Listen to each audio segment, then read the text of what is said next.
አንድ ደና ነው ያለው ጥበብ ወርቅዬን ወንድማችን አገልጋይ ጥበብ ወርቅዬን ምን ነካው? የጠንቋይ ተባባሪ የመተተኛ ተባባሪ አስመሰል ሁላ ቤተክርስቲያንና ምዕመኑ በትብታብ እንዲጠፋ የምትተባበር ነው። እያንዳንዱ ቢመቻቸውና ቢችሉ ሁላችንንም ክርስቲያኖችን ጂሃድ አዘው ሊጨርሱን ወይም ደግሞ አርደው ሊገሉን ፈቃዳቸው ነው። እንዴት ነው የሚቀጥለው? ዳር ቆሞ ከንፈር መምጠጥ ምናምን እሱ አይደለም የሚያስፈልገው። በጓዳ ያለ ህይወታችሁ ማንም ሰው አፋችሁን እንዳይቀድ አፋችሁን ቶሎ እንዳይከፈት። ሰላም ጤና ይስጥልን ቤተሰቦቻችን፣ ይህ የሮማንስ ሮድ የዩቲዩብ ቻናል ነው። በቻናላችን አዳዲስና ወቅታዊ ትኩስ መረጃዎችን ይዘንላችሁ መጥተናል። እስከ መረጃው ፍጻሜ አብራችሁን ቆዩ። ቻናላችንን ሰብስክራይብ ያላደረጋችሁ ሰብስክራይብ በማድረግና የደወል ምልክቱን በመጫን አዳዲስ መረጃዎችን በፍጥነት ያገኙ። ቪዲዮአችንን ለሌሎች ሼር በማድረግ ቤተሰባዊነቱን ያጠናክሩ። ቤተክርስቲያኒቱ በጥንቆላ ተፈታች፣ ምዕመኑን አሳበዱት፣ በጥንቆላ አሰደዱት ስል አባቶቻችን ተሳደብክ ብለው ቪዲዮዬን ሪፖርት አድርገው ያስነሱት። የእናንተ አባቶች ጠንቋይ ናቸው እንዴ? አባቶቻችሁ ጥንቆላ ነው የሚሰሩ የእናንተ አባቶች? ቪዲዮዬን ሪፖርት አድርጋችሁ ያስነሳችሁ፣ ቪዲዮን እንዲነሳ ያደረጋችሁት ከቲክቶክ አባቶቻችሁ ጠንቋይ ናቸው እንዴ? አባቶቻችን የሃይማኖት አባቶቻችን ተሳደበ ብላችሁ አስነሳችሁብኝ። ጠንቋይ አባት አላችሁ? አዎ፣ አሁንም ቤተክርስቲያን በጥንቆላ ተፈታል። ምዕመኑ በጥንቆላ ተፈቷል። 30 የበሽታ አይነት ዝርዝሮ መርጌታ እከሌ የባህል ሐኪም ብሎ ከተማ ላይ የተቀመጠው ጠንቋይ ስንት ነው? ጌታ እከሌ የባህል ሐኪም ብሎ ጠንቋይ ከተማ ላይ ስንት ጥንቆላ ቤት ነው የከፈተ በባህል ሐኪም ስም? 30 በሽታ አንድ ሰው የሚፈውስ ከሆነ ጤና ጣቢያው ምንድነው የሚሰራ? መንግስት ለምን ነው በጀት የሚበጀት ለጤና ጣቢያዎች? ጤና ሚኒስቴር ተብዬው የጤና ተቋም ተብዬዎቹ አንድ ጠንቋይ 30 በሽታ ዘርዝሮ የባህል ሐኪም ነኝ ብሎ ሲመጣ አንድ ታማሚ መርምረው ሰጥተው ይሄን ከፈወስከው ማረጋገጫ እውቅና ፈቃድ እንሰጣለን ብለው ፈትነው አይደለም የሰጡት። 30 በሽታ አስባችሁታል? አንድ ሰው 30 በሽታ እየፈወሰ 10-20 ጠንቋይ ከተማ ላይ ተቀምጦ መርጌታ ከለ የባህል ሐኪም ተብሎ ቤተክርስቲያን ናት የባህል ሐኪም ማረጋገጫ መስጠት ነው። ከጉባኤት ነው የሚወጣ የባህል ሐኪም አስተምሮ ከየት የመጣ ሆኖ ነው? ማረጉ የቤተክርስቲያን ስም ነው። ስራው ደግሞ የጽዋት የሌላ ከየት እንደመጣ እኮ አይታወቅም። እስኪ የኔን ቪዲዮ እንዳስነሳችሁት እነዚህን ጠንቋዮች አይ አምላካችን አትኮንንብን የባህል ሐኪሞቻችን ናቸው አባቶቻችን ናቸው ብላችሁ ከሲኦል ታድኗቸው እንደሆነ ደግሞ እናያቸዋለን።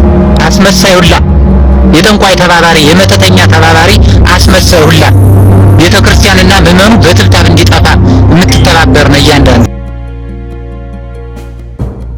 ቢመቻቸውና ቢችሉ ሁላችንንም ክርስቲያኖችን ጂሃድ አዘው ሊጨርሱን ወይም ደግሞ አርደው ሊገሉን ፈቃዳቸው ነው። ግን አልቻልንም ይላሉ። እኔ አይደለም ያልኩት፣ ኡስታዙ የሚሉትን አድምጡ። ጂሃድ ማለት ምንድነው? ማለት ክርስቲያኖችን ማረድ ነው። ያው ምንም ልዩነት የለውም። እኛ ጂሃድ መልስ ተከፍቶ ኡስታዝ ጥያቄ ያለኝ እኔ ለምሳሌ አብዛኛው እነዚህ እውነታቸው ቢሆን እኮ አብዛኛው ማህበረሰብ ክርስቲያኑ ማህበረሰብ አረብ ሀገራት ይኖራል። እኛም ሀገር ላይ አብዛኛው ሙስሊም ሃይማኖቱ የሚለው ነገር ተግባሪ ነው አይደለም? አብዛኛው በሚችለው ነገር ለመተግበር የሚሞክር ነው። ምናልባት ረዱ የሚለው ነገር ከታዘዝን እስካሁን ምን አቆያቸው አዱንያ ላይ?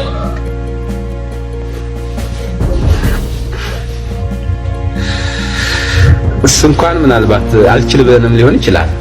ታዘን አለማድረጋችን እኮ ለምን እስከዛሬ አይቆይ ነው? የታዘዝነውን ሁሉ ስለማላደርግ ነው እስከማንችላቸው ሆኖ አርገነው ሊሆን ይችላል። ሰላም አለይኩም። እንዳያችሁት ነው እንግዲህ እቺ ሰሚራ እህታችን ልንነበር አክቹሊ እንደዚህ አስተሳሰብ ያለው ሰው እንደዚህ ማለት የደም ጥማት ያለው ሰይጣን ስለሆነ ሰይጣን ደግሞ እህት ሊሆን አይችልም ወንድም አክቹሊ እንደዚህ ነገር ያለው የጂኒ ወንድም ያለው እነርሱ ጋር ነው። ይሄንን ዝለለውና እንግዲህ ሰሚራ ምን ብላ ትጠይቃለች? በአረብ ሀገርም ሆነ በኢትዮጵያ ውስጥ እንግዲህ ያው ክርስቲያኖች አሉ። ታዲያ ለምንድን ነው ሃይማኖታችን ይሄን የሚያዝ ከሆነ ለምንድን ነው የማይፈጸመው ሲሉ ብላ ስትጠይቃቸው ምን ብለው ሲመልሱ እንሰማለን? ስላልቻለን ነው። ኦኬ ቢችሉ ኖሮ ግን ምን ያደርጉ ነበር? አርደው ይጨርሱ ነበር ወይ ደግሞ ገለው ይጨርሱ ነበር። ለሙስሊሞች ምናልባት ጥያቄ ከገባችሁ ያው እንግዲህ ነብያችሁ አእምሮ ጎዶሎ ናችሁ ይላችኋል ብዙ እህቶችን በተለይ እና እስልምና ለሴት ልጅ ምንም ነው ብዬ አላስብም። አክቹሊ በጠለቅ ብላ እስልምና ብታየውና ብትመለከተው ልትቆይ የምትችልበት ቦታ ነው ብዬ አላስብም። ይሄ ነው ያሳሰብ እሺ መጽሐፋችሁ ስለሚል ነው። እና ነብያችሁን ደግሞ የአእምሮ ጎዶሎ ናችሁ ይላችኋል። እሱን እንተውና ራሳችን ስላልሆነ ግን ምንድነው የኔ ጥያቄ ሰውን ግደሉ ካለ ማን ፈጣሪያችሁ እርሱ የሚችለው መፍጠር እንጂ መግደል አይደለም ማለት ነው። ጋይስ ተመልከቱ ፈጥሯል። የፈጠረው መውሰድ ካልቻለ ይህ አምላክ የሚያስብል አምላክ ሊሆን አይችልም ማለት ነው።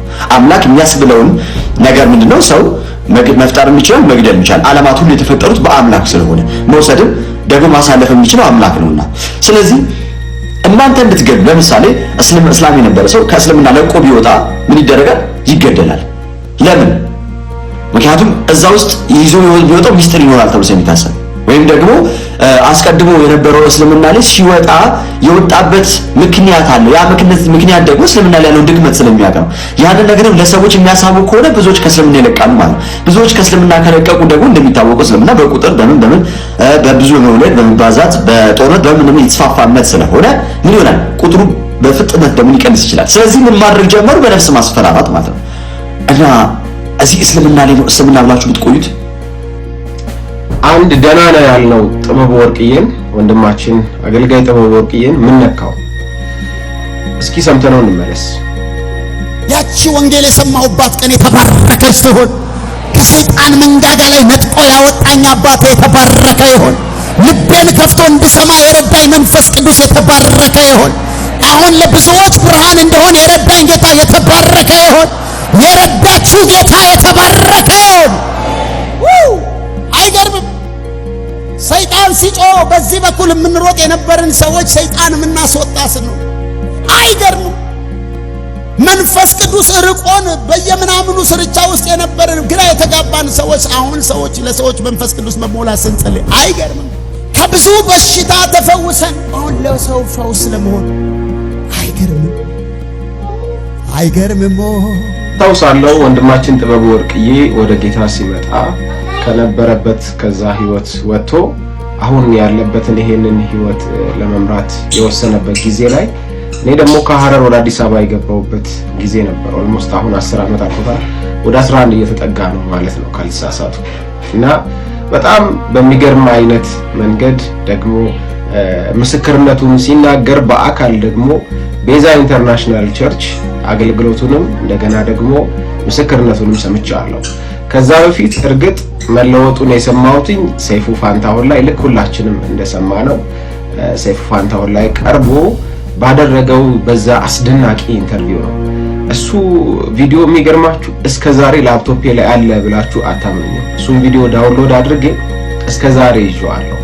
ምናልባትም ሰይፉ ፋንታሁን ካቀረባቸው የወንጌል አማኝ አገልጋዮችና የወንጌል አማኝ ክርስቲያኖች ከሁሉም በተሻለ መልኩ ወንጌል በቀጥታ የተነገረበት በኢትዮጵያ ሜንስትሪም ሚዲያ በማስ ሚዲያ ላይ በናሽናል ሚዲያ ላይ ኢየሱስ በዛ መጠን የተሰበከበት በዛን ወቅት ነው የምላችሁ የመጀመሪያው አጋጣሚ ቢኖር ጥበብ ወርቅዬ ሰይፉ ፋንታሁን ጋር ቀርቦ ስለ ኢየሱስ የመሰከረበት ነበር። በጣም ድንቅ የሆነ እውነተኛ የሆነ ለውጥ እንደነበር ልክ የሚያጠግብ እንጀራ ከምጣዱ ያስታውቃል እንዲሉ አበው የወንድማችን ለውጥ እውነተኛ መሆኑ የወንድማችን ተች እውነተኛ መሆኑ የሚያሳይ አይነት ኢንተርቪው ነበረ።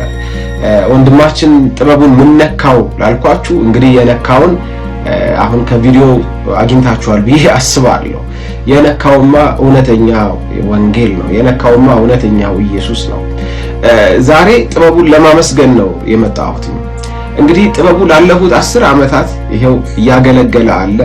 እኔ ከዓመታት በፊት ምናልባት ከ6 ዓመት በፊት ምናምን ገደማ ከአንዴም ሁለት ጊዜ እዚህ ሲኤምሲ አካባቢ የተባበሩት ጋራ የነበረ ጊዜ የማምለኪያ አዳራሻቸው ሄጄ እዛች አጥቢያ ለመካፈል እድል አግኝቼ ነበር ከወዳጆቼ ጋር። በጣም የሰከነ በጣም ደስ የሚል መንፈሳዊ ድባብ ያለው በማስተዋል የምትካፈሉበት አይነት አገልግሎት ነው ያለውና አገልግሎቱ እንኳን የዛኔ ገና 4-5 ዓመቱ ነበረ። ነገር ግን በቃ ረጅም ዓመት ያገለገሉ አይነት ሰዎች ያላቸውን ጥንቃቄ፣ ማስተዋል እና ማቹሪቲ ነበር ያየሁበት። ከዛም በኋላ ደግሞ አሁን በቅርብ አልፎ አልፎ ቪዲዮዎቹ ሲመጡልኝ አያለሁ እና ምን ያህል ራሱ ላይ እየሰራ ራሱን እያሳደገ እንዳለ ደግሞ የሚመሰክር አይነት አገልግሎት ደግሞ አለው።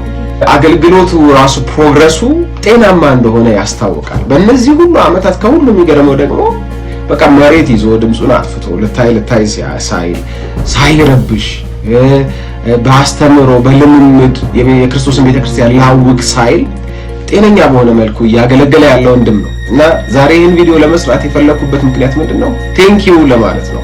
አያችሁ፣ እውነተኛ ወንጌል ለዋጭ ነው። እውነተኛ ወንጌል ሰው እውነተኛ መነካት ሲነካ እንደ ጥበቡ ነው የሚለወጠው።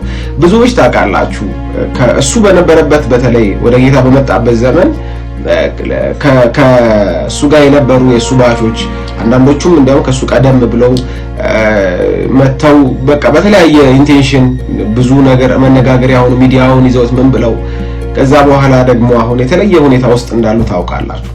ይህ ወንድም ግን ከመጣ ጊዜ አንስቶ በጣም በተረጋጋ አይነት መንፈስና በሰከነ አይነት መንገድ ነው ለውጡም የነበረው። እንደገና አሁንም አገልግሎቱን እያካሄደ ያለውና እርግጥ ከሱ በፊትም ልክ እንደዚሁ ጤነኛ የሆኑ ሰዎች እንደሱ ከሙዚቃ የመጡ ነበሩ አይደል? ልክ እንደነ ሙሉቀን መለሰ፣ ተፈራ ነጋሽ፣ ሂሩት በቀለ አይነት ሰዎች በእውነተኛ አይነት መነካት የምር ክርስቶስ ገብቷቸው አገልግለው ያለፉና እያገለገሉ ያሉ አሉ። ግን ብዙዎቹ ከዛ ዓለም ሲመጡ ከአርቱ ዓለም ከሙዚቃው ዓለም ሲመጡ አንዳንዶች ለገበያ ፍጆታ ያውሏቸዋል። በየቤተ ክርስቲያኖቻቸው እያዞሩ ለመድረክ ማሞቂያ ለዩቲዩቦቻቸው ገቢ ማሰባሰቢያ ያደርጓቸዋል እና አንድም የነሱም ሰክኖ ለመማር አለመፈለግ አለ። ሁለትም ደግሞ ልክ ሲመጡ እንደዚህ በተለይ በእነዚህ 10-15 ዓመታት የታየውና የተለመደው ነገር ይሄ ነው አይደል? ሁሉም ገበያ ማሞቂያ ያደርጋቸዋልና እነዚህ ሰዎች በግል ክርስቶስን እንዳያውቁ፣ በግል ከክርስቶስ ጋር ጊዜ እንዳይወስዱ፣ የእግዚአብሔርን ቃል እንዳይመረምሩ፣ የእግዚአብሔርን ቃል እንዳያጠኑና እንዳያነቡ፣ በግል ዲቮሽናቸውን እንዳያበለጽጉ እንቅፋት የምንሆነው ብዙ ጊዜ እኛው ራሳችን ክርስቲያኖች ነን እና ይህ ወንድም ግን ከዚህ ሁሉ ራሱን አግልሎ በቃ በሚገርም አይነት በሰከነ አይነት መንገድ ነው ራሱ ላይ እየሰራ ደግሞ አሁን ደግሞ ትውልድ ላይ እየሰራ ያለው ማለት ነው እና በጣም ነው ማመስገን የምፈልገው። በርታ ወንድሜ፣ እግዚአብሔር ካንተ ጋር ይሁን፣ ጸጋ ይብዛልህ። እንዳንተ አይነት ደግሞ እውነተኛ መነካት ተነክተው ባይዘወይ ጥበቡ ወርቅዬ መንገድ ላይ ወንጌል ሲመሰክር ታይቷላችሁ። ልጆቹን ይዞ ወጥቶ አብሮ ሲሰራ ትመለከታላችሁ። በቃ ይህ ሰውዬ ለውጡ የምር እንደሆነ ያስታውቃል፣ ጄኒውን ለውጥ እንደሆነ ያስታውቃል እና አያችሁ አሯሩጠን ለሚዲያ አሯሩጠን ለእንትን ባቀረብናቸው መጠን እነዚያ ሰዎች ፋውንዴሽናቸው የተዛባ ይሆናል፣ መሰረት አይኖራቸውም። ልክ ባሸዋ ላይ እንደተመሰረተ ይሆንና ትንሽ ቻሌንጅ ሲመጣ ያቺ ሆይ ሆይቷ ስትጠፋ አለን ማለቱ ሲጠፋ የሰጠናቸው አቴንሽን ሲጠፋ ይሄዳሉ ማለት ነው። የተመሰረቱት አለቱ ክርስቶስ ላይ ስላልሆነ ማለት ነው። የምንመሰርታቸው የኛ ጊዜያዊ ትኩረት ላይ ስለሆነ ማለት ነው። ትኩረት ደግሞ አይቀጥልም አይደል? ፍቅርም እኮ ሁል ጊዜ እንደጋለ አይቀጥልም። ግንኙነቶች ላይ እንኳን መሻከሮች ይፈጠራሉ። እውነተኛ መሰረት ላይ የተመሰረተ ሰው ግን ልክ እንደዚህ ወንድም ጸንቶ ያገለግላል፣ ጸንቶ ይኖራል ማለት ነው እና እንዲያው አሁንም እምለው አዳዲስ ሰዎች ሲመጡ አዋክቦ መነገጃ ከማድረግ ቁጭ ብለው ራሳቸውን እንዲያዩ መርዳት ኢቭን ራሳቸውም ደግሞ አንዳንዶች ደግሞ በራሳቸው ደግሞ እንዲያው ትናንትና ሙዚቃ ውስጥ ነበሩ፣ ትናንትና የሆነ ሚዲያ ላይ ነበሩ፣ ትናንትና የሆነ ቤተ እምነት ነበሩ፣ እዛ ላይም መድረኩ አካባቢ አትሮኖስ አካባቢ ሲታዩ ነበሩ፣ እዚህም መጥቼ ለያዘው የሚለው አይነት ፍላጎት ያላቸውም አሉ። እነሱንም ቢሆን አረጋግቶ ጊዜ እንዲወስዱ አድርጎ እውነተኛ ለውጥና እውነተኛ መረዳት እስኪኖራቸው ድረስ ደብቆ ማቆየቱ የተሻለ ነው ብዬ አስባለሁና ዛሬ የመጣሁትኝ ወንድማችን ጥበቡ ወርቅዬ ለማበረታታት ነው። እግዚአብሔር ካንተ ጋር ይሁን። በቅርብ ደግሞ መጥቼ አሁንም ካፈላለሁ ብዬ አስባለሁ። የምር ሰሞኑን በቃ በጣም ነው ይሄንን ወንድም እያሰብኩት የነበረውና እቺንም ቤተክርስቲያን ያሰብኩ ነበር። በጸሎቴም ካንተ ጋር ነኝ፣ ከአገልግሎትህ ጋር ነኝ። እግዚአብሔር አገልግሎትህን፣ ቤትህን፣ ኑሮህን፣ ቤተሰብህን፣ ትዳርህን ያንተ የሆነውን ሁሉ ይባርክ፣ አጥቢያህን ይባርክላል። ያው ታውቃላችሁ ሁለተኛዋ ልጄ ኦቲስቲክ ናትና አንዳንድ ሰዎች ምን ላይ ነው ግን ችግሩ አውቀሽዋል እና አሁን እሱ ነው የሚያስፈልገኝ እኔ አስፈልገኝ አስቱዬ እስቲ ትንሽ ተንፍሽ እንያዝልሽ ይሄ ነው የሚያስፈልገው። ወደ ኋላ ይመልሷል። አይምሮን እንትን አድርገው አይሰጡም። ምን ያደርጋል? ሰርቫይቭ አድርገን እየተራመድን እኮ ነው፣ እየኖርን ነው፣ እየሄድን ነው። እግዚአብሔር ጸጋን ሰጥቶን ከምን በባሰ ሁኔታ ውስጥ ያሉ ልጆች ያሏቸው አሉ። እኔም አለው የባሰም ያላችሁ አሉ። ግን እግዚአብሔር ጸጋ ወስዶ ወደፊት እየቀጠልን ነው። ጌታ ነው። ያው እዚህ ጋር መጥቶ የዛሬ 14 ዓመት እንዴት ነው የሚቀጠለው? እሱ ወይ ለምን አይነግሩንም? ለምን አያሳዩንም? ዳር ቆሞ ከንፈር መምጠጥ ምናምን እሱ አይደለም የሚያስፈልገው። እሱ እስቲ ተንፈስ በይ፣ ዛሬ ሊያዝልሽ፣ እስቲ ልጅሽ ሊያዝልሽ፣ ዛሬ እስቲ ወጣ በይ፣ እስቲ እጅና ፀጉርሽን ተሰሪ፣ አስቱዬ ዛሬ ከልጅሽ ጋር ሆናለሁ እንዴ ነው የሚባለው። አልፎ ማገልገል፣ አልፎ መዘመር የእግዚአብሔር ጸጋ ካላስቻለ በስተቀር እኔንና መሰሎቼ ማንም ሰው በጓዳ ያለ ህይወታቸው ማንም ሰው ያውቃል። አቅራቢያችሁ ኦቲስቲክ፣ ዳውን ሲንድሮም ልጆች ያሏቸው ሰዎች ካሉ የሚደረገው ከንፈር አይመጠጥም። መደረግ ያለበት ነገር ምንድነው? ምን ልርዳሽ? ታውቃላችሁ ቸርች የማይሄዱ ሴቶች እንዳሉ ቸርች የማይሄዱ አሉ። ልጆቹ እንደዛ ስለሚጮሁ ማለት ነው። እኔም የሚሄድበት ቸርች ላይ ኤቨሪባዲ ኖውስ ያውቃሉ፣ የሚረዱኝ አሉ። ብድግ ብለው እኔ ቆሜ መድረክ ላይ ሳገለግል እሷን ይዘው ወደ ጓዳ ይገባሉ። ያው ካለባቸው ወክል የተነሳ በቃ እኔ መድረክ ላይ ቆሜ እሷ ልትጮህ ትችላለች፣ የተለያየ ጥያቄ ልታነሳ ትችላለች እና ቆመን የቀጠልነው ቆመን የሚዘመረው ከምን በባሰ ሁኔታ ውስጥ ያሉ ልጆች አሉ። መቼም የራሴን ኤግዛጀሬት አላደርግም፣ ግን እነዛ ሴቶች የቀጠሉት ከእግዚአብሔር ዘንድ ባለ ጸጋ ነው። ይህ የሰዎች በህይወታቸው ላይ ላይኖር ይችላል። ከዚህ የሚደረገውን እንወቅ። ቀድሞ እኔ ቤት ወይም ደግሞ እነዛ ሰዎች ቤት የመግባት ቀድሞ የመግባት እግራችሁን የማስገባት አክሰስ ስላገኛችሁ አፋችሁን እንዳይቀር፣ አፋችሁን ቶሎ እንዳይከፈት። ለዚህ ነው ኤሊሁ ምናምን በጣም ደስከኝ ዝም ብትሉ ጥበብ በሆነላችሁ ይላችኋል። አንዱ ቦታ ላይ አቤት ፍጥነት ይላል። ገና ለቅሶ እንደተሰማ ነው ሮጣችሁ የመጣችሁት፣ ግን 9 ወር ሙሉ ሰውየውን እንደዚህ አድርጋችሁታል። ዝም ብትሉ ጥበብ በሆነላችሁ፣ ባላወራችሁ ጸጥ ብትሉ እና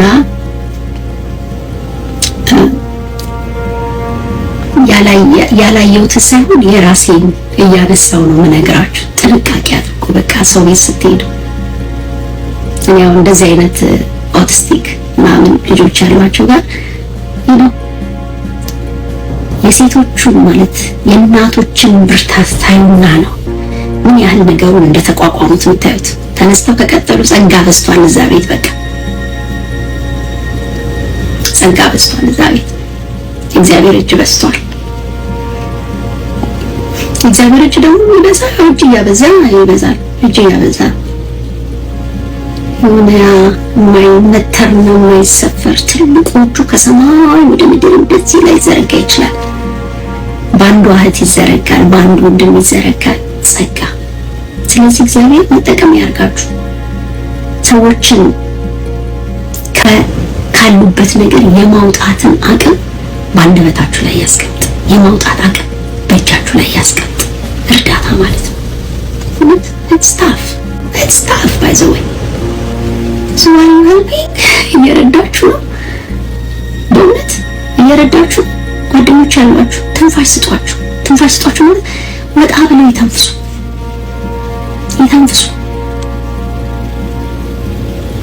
ያሳዝናሉ። ጥያቄ አታብዙ። በእውነት ጥያቄ አታብዙ። በቃ መቼ ነው የጀመራት? መድኃኒቱ ነው? በልጅ ላይ ነው? መርፌው ነው? ምን አገባን? ምን አገባኝ? ምን አገባሽ? ምን አገባህ? እንደፈሰሰ ውሃ ቁጠሩት። እጃችሁ ላይ መድኃኒት ከሌለ በሽታ አትቆስቁሱ። በሽታ አልቆስቁስ ነው። መድኃኒት ይሻል ካለሽ እንዴት ነው የሚያደርግሽ ይላል እኮ ዶክተሩ እኮ ይጠይቃል። እንዴት ነው የሚያደርግሽ? እዚህ ጋር ይቆርጠኛል። ኦኬ እንደዚህ እዚህ ጋር ነው የሚያፍነኝ። ኦኬ እዚህ ጋር ራሴ ነው አይኔ ሊቆጥጥ። ኦኬ እሺ ኦኬ ለዛ ከሆነ ይሄኛው ለዚህ ነው ይጽፋል። እንካ ይላል። ምንም እኮ መፍትሄ የሌለው ነው ሴትዮዋን መከራዋን ብናምን ዝም ብትሉ ጠብ ሆነላችሁ። ኤሊሁም የኤሊሁም ንግግር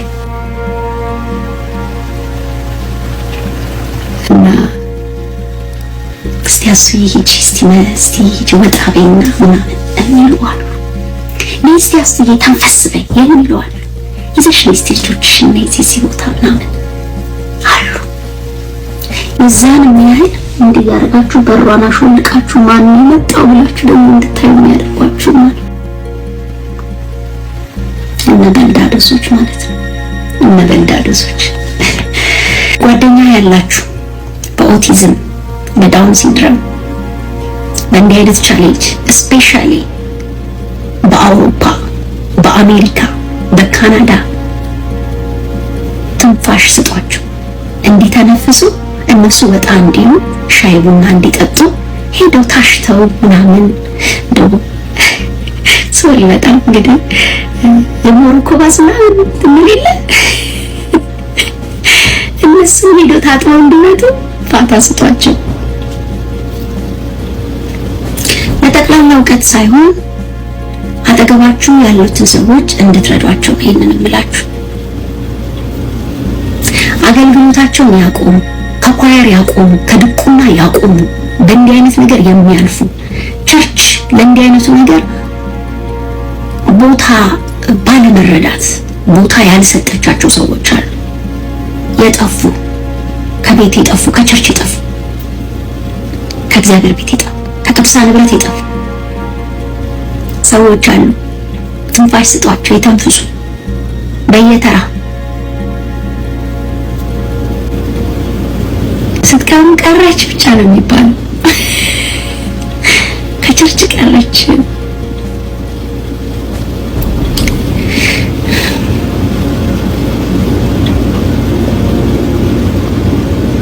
እግዚአብሔር ትልቅ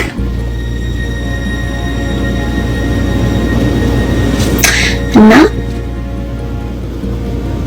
ይጮሃሉ። ለምሳሌ ይሯሯጣሉ፣ ተደጋጋሚ ድምፅ ያሰማሉ።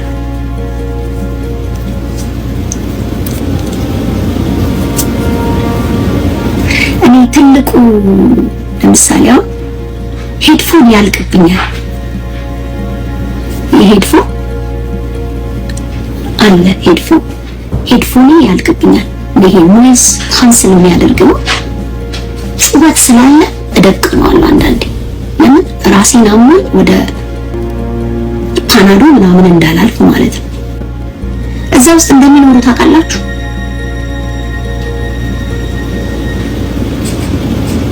መቀጠሌን አትዩ።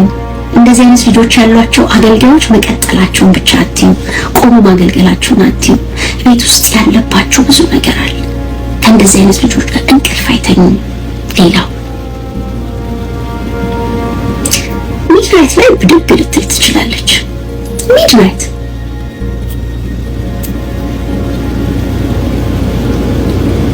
3 o'clock 4 o'clock ላይ ማለት ነው። ከዛ እናንተ ፍጥጥ ትላላችሁ። 6 ላይ ልጆች ለመላክ ትነሳላችሁ ወደ ትምህርት ቤት።